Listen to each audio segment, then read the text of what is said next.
Neal, I can't thank you enough, man. Thanks for jumping on. Yeah, thanks for having me. It's fun to be with you. And so you're the one that broke the Lane Kiffin stuff going to Ole Miss. So tell us about that process, how he ended up at Ole Miss. Well, Ole Miss made the decision, I guess. They finished their season on Thanksgiving night, lost to Mississippi State, went 4-8. I think the plan had always been to give Matt Luke one more year.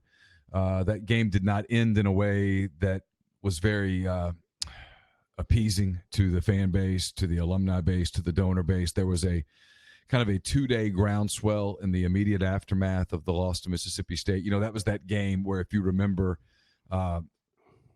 the Elijah Moore did the little. How can we forget? How can anybody forget? It was one of those crazy deals that it ended up. I don't think that moment caused a decision to make a change, but I think it ended up pushing everything over the edge. And then when they got to that Sunday and they fired Matt Luke, we broke that story. And I heard two names right away. I'd kind of been working on it just in case. And you heard a lot of Mike Norvell at Memphis, and you heard a lot of Lane Kiffin at FAU. And there were some other names, Billy Napier, Elijah Drinkwitz, some names like that. But the more you dug into it, the more that you could see two things. Three things. One, Mike Norvell was not going to go to Ole Miss. He's at Memphis. It's 70 miles away. He really cares about his legacy at Miami. He knew that if he went to Florida State, Memphis would always love him for what he had accomplished at Memphis. If he went to Ole Miss, it would immediately disappear. They would immediately hate him. And he didn't want that. So people can criticize that or whatever, but it is what it is. That's what he wanted. And then the second thing was Lane Kiffin wanted this job.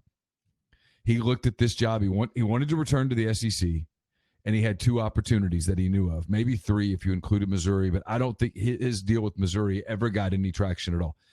Arkansas wanted him, but he looked at that Arkansas roster. He looked at what had happened the last couple of years where they had gone from Brett Bielema to Chad Morris, and he said, that is a long rebuild. That is a slog. And then if you draw the circle around Fayetteville, it's not as full of prospects as the circle around Oxford just because of geographics.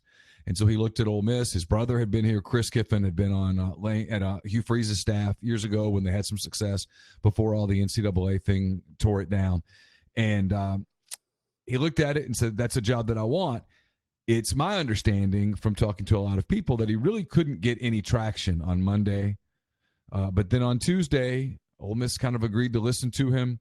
I think they talked to him on Wednesday via a setup similar to the one you and I are on right now. They liked what they heard. They liked what they saw. And then on Thursday, as it became more and more obvious to Ole Miss that their pursuit of Mike Norvell was a waste of time, they decided to focus more energy on Kiffin. They went down there to see him on Thursday of last week after he had finished their practice getting ready for the CUSA championship game.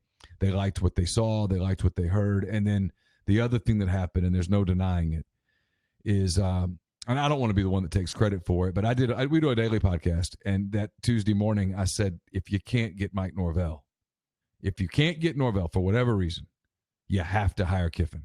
And the reason is, if you're Ole Miss, why not try to make a splash right now? You're 4-8, 2-6 in the league. If it weren't for Arkansas and Vanderbilt on your schedule, you're not winning games.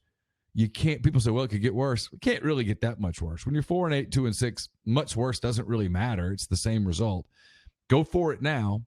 Is there risk? Sure. There's absolutely risk with Lane Kiffin. Absolutely. Is there upside? There's absolutely upside. And so it's a risk-reward thing. And I think they decided that the reward was worth it. And by Thursday, Keith Carter, the new athletics director at Ole Miss, his inbox was completely overrun with people saying, if you don't do this, I'm out. And if you do this, I'm buying tickets again.